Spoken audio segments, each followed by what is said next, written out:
या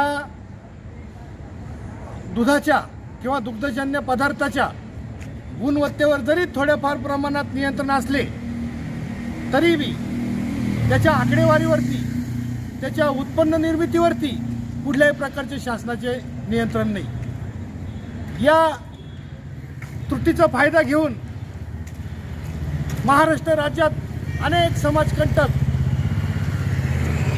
रासायनिक पदार्थ वापरून दूध भेसळ करीत आहे, दुग्धजन्य पदार्थात भेसळ करीत आहे। आज या दुग्धजन्य पदार्थामुळे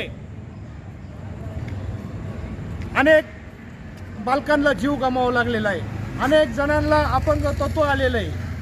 आज लहान लहान मुलांना कॅन्सर सारखे आजार होऊ राहिलेले, त्यांचे स्वादुपिंड खराब होऊ राहिलेले। हे स्वतः WHO संस्थेने हे मान्य केलेलं आहे।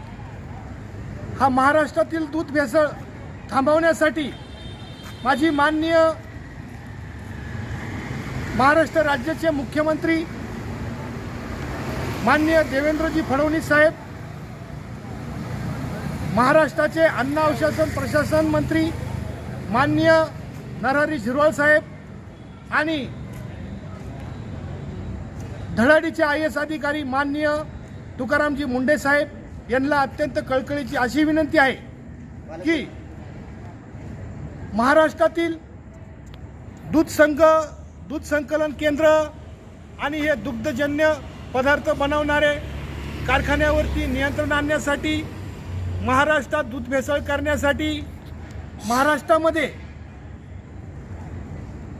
उत्पन्न आणि उत्तरदायित्व शोध प्रणाली लागू करणे। याचा अर्थ असा, महाराष्ट्रामध्ये ग्रामपंचायत, नगरपरिषद, नगरपालिका, महानगरपालिका या स्थानिक स्वराज्य संस्थांच्या कार्यक्षेत्रामध्ये जे बी दूध संकलन होते, दूध संघ आहे, छोटे मोठे मिठाई बनवणारे कारखाने, हलवाई, आईस्क्रीमवाले यांनी सर्वांनी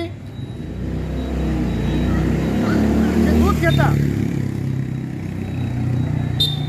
कोणत्या शेतकऱ्याकडून किती दूध घेतलं आणि त्याची काय प्रक्रिया करून पुढे किती पाठवलं याची दर 10 दिवसाला 1 तारीख, 10 तारीख, 20 तारीख आणि 30 तारखेला ग्रामपंचायत कार्यालयामध्ये सविस्तर रजिस्टर लिटरमध्ये माहिती देणं हे बंधनकारक करावा। त्यामुळे नक्कीच महाराष्ट्रातील ही भयंकर प्रमाणात सुरू असलेली भेसळ थांबणार आणि आज जे लाखो शेतकरी शेतीला जोडधंदा म्हणून प्रामाणिकपणे दूध व्यवसाय करतात, पण महाराष्ट्रामध्ये हे भेसळीचं प्रमाण इतकं वाढलेलं आहे का प्रामाणिकपणे दूध व्यवसाय करणाऱ्या शेतकऱ्याला त्याच्या शुद्ध दुधाचा पूर्ण मोबदला देखील मिळत नाही। त्यामुळे दूध व्यावसायिक प्रामाणिकपणे दूध व्यवसाय करणारा शेतकरी देखील अडचणीत आलेला आहे। त्यामुळे लवकरात लवकर या स्त्रोत उत्तरदायित्व आणि शोध प्रणाली ही महाराष्ट्रामध्ये लागू करून महाराष्ट्र लवकरात लवकर भेसळमुक्त करण्यात यावी, हे माननीय मुख्यमंत्र्यांना माझे कळकळीची विनंती। आमचा सिन्नर तालुका म्हणल्यानंतर दूध भेसळीचं महाराष्ट्रातील माहेरघर। आमच्या सिन्नर तालुक्यात अनेक छापे पडले, अनेक दूध संकलन केंद्रांचं बनावट दूध जप्त केलं, दूध नष्ट केलं, अनेक रासायनिक पदार्थाचे साठे आमच्या तालुक्यात अनेक वेळा आढळून आलेले आणि बाहेरच्या जिल्ह्यात जरी अन्न औषध प्रशासनाचा छापा पडला तरी त्याचा रासायनिक स्त्रोत हा आमच्या सिन्नर तालुका उजनी ह्याच परिसरात कायम आढळत असतो। अनेक वेळेस गुन्हे दाखल होऊन बी तीच व्यक्ती तोच व्यवसाय रवरव कसा करू शकते, याला नक्कीच संबंधित अधिकारी, स्थानिक लोकप्रतिनिधी याला जबाबदार. मी तर यांनाच जबाबदार धरणार. आमच्या सहकाऱ्यांनी वेळोवेळी या साठ्याविषयी, या रासायनिक दुधाविषयी माननीय नाशिक जिल्ह्याचे पालकमंत्री महाजन साहेब यांच्याकडे दूरध्वनीद्वारे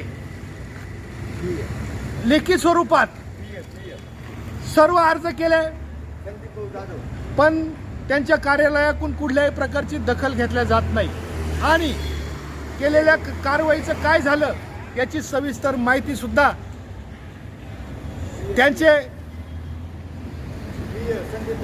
त्यांचे पर्सनल सचिव जे आहे संदीप जाधव पीए यांच्याकडून कुठल्याही प्रकारची दखल घेतली येत नाही. जीवावर उधार होऊन दूध भेसळीसारखा प्रकार उघडकीस आणायचा आणि त्यात जर असे अधिकारी, तालुक्यात जिल्ह्याचे पालकमंत्री त्याच्याकडे जर कानाडोळा करीत असेल तर हा दूध भेसळ कधी बी थांबणार नाही. माझी सर्व महाराष्ट्रातील जनतेला एक कळकळीची विनंती आहे.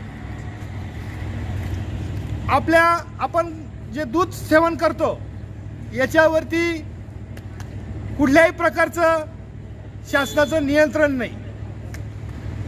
आज सध्या 15-20 दिवसाचा कालावधी झाला. माननीय तुकारामजी मुंडे साहेब अन्न औषध प्रशासनाचे आयुक्त झाले तेव्हापासून आपण महाराष्ट्रात बघतोय रोज नवीन नवीन धाडी, रोज नवीन नवीन छापे आणि आज तर महाराष्ट्रामध्ये आपले पनीर असं दुर्मिळ झालेलं आहे. आता तुम्हीच सांगा महाराष्ट्रातील नागरिकांनो, काय हे गाया संपल्या, म्हशी कुठं गायब झाल्या, काय एवढं तुटवडा निर्माण झालेला आहे? याचं मुख्य कारण हे आपल्या महाराष्ट्रामध्ये ही भयंकर भेसळ ही आजपर्यंत चालूच होती. ही भेसळ थांबवण्यासाठी माननीय मुख्यमंत्र्यांना, माननीय अन्न प्रशासन मंत्री महोदयांना आणि माननीय कर्तव्यदक्ष IAS तुकाराम मुंडे साहेबांना माझी कळकळीची विनंती आहे का ह्या भेसळखोरांवरती कडक कायदे करून सकाळी धरले का संध्याकाळी सोडून द्या, सकाळी धरले का संध्याकाळी सोडून द्या. काय जरब राहणार आहे त्यांच्यावरती?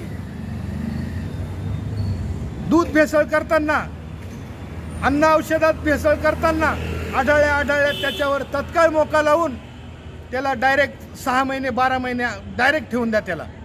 कसं काय कोण धजावणार ही भेसळ करायला? तर या भेसळीला मुख्य जी ताकद मिळती ही ताकद म्हणजे शासनाच्या त्रुटी आणि दक्ष नागरिकांचं दुर्लक्ष. आज नागरिकांनी सुद्धा दक्ष होण्याची गरज आहे. माननीय तुकाराम मुंडे साहेबांना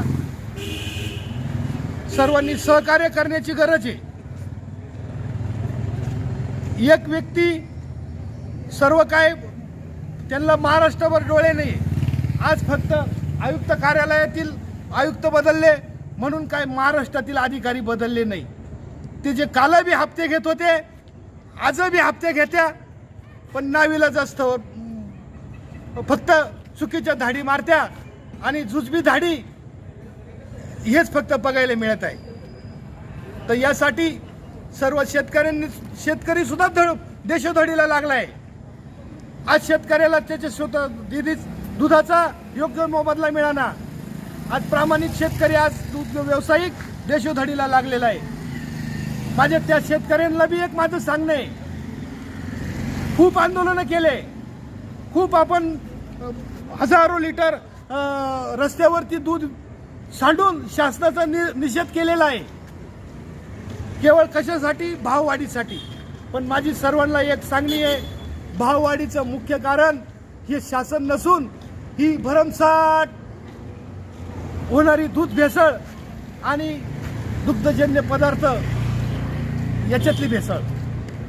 ही जर भेसळ थांबवायची असेल तर महाराष्ट्र सरकारने लवकरात लवकर स्त्रोत उत्तरदायित्व शोध प्रणाली लवकरात महाराष्ट्रामध्ये लागू करावी.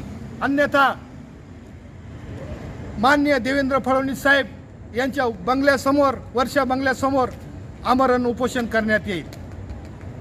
आणि शेतकऱ्यांना बी आज माझं शेवटचं सांगणं आहे, पुरे झाला शेतकऱ्यांनो दूध दरवाढीसाठी आंदोलनाचा छंद.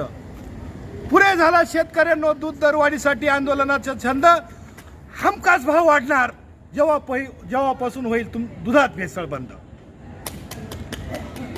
हमखास भाव वाढणार. ज्या दिवशी भाव वाढणार त्या दिवशी तुमचं दूध 100 रुपये लिटरनं तुमच्या शेतावर तुमच्या घरी घ्यायला नाही आले मग बोला. तर या भेसळीसाठी संपूर्ण महाराष्ट्रातील जनतेने जागरूक होणं गरजेचं आहे. चुकीचं आढळलं साहेबांचा हेल्पलाईन नंबर आहे. आज इकडे कार्यालयात आलेलो होतो. इतकी दक्षता आणि इतकी तत्परता मी आजपर्यंत कुठल्याही बी आयुक्त कार्यालयात बघितलेली नाही. इतकी तत्परता आणि इतकं सुंदर काम आहे आणि ॲक्शन बी त्याच प्रमाणात चालली. तर आता फक्त एकला अधिकारी काही करू शकत नाही. त्या व्यक्तीला आज सगळ्या संपूर्ण महाराष्ट्राच्या साथीची गरज आहे. आज संपूर्ण जर महाराष्ट्र या अन्न औषधापासून जर विषमुक्त करायचं असेल तर आज संपूर्ण महाराष्ट्राला माननीय मुंडे साहेबांच्या विचारांनी चालण्याची गरज आहे. काही करू नका. त्यांना फक्त खबर लागली कुणी काय करतं आपल्या निदर्शनात आलं, एक कॉल करायचा चालले 2 दिवसात लगेच आपल्याला त्याचा पिक्चर पाहायला मिळणार. तर एवढे बोलून मी माझे 2 शब्द संपवतो. जय महाराष्ट्र, जय शिवराय, जय भीम.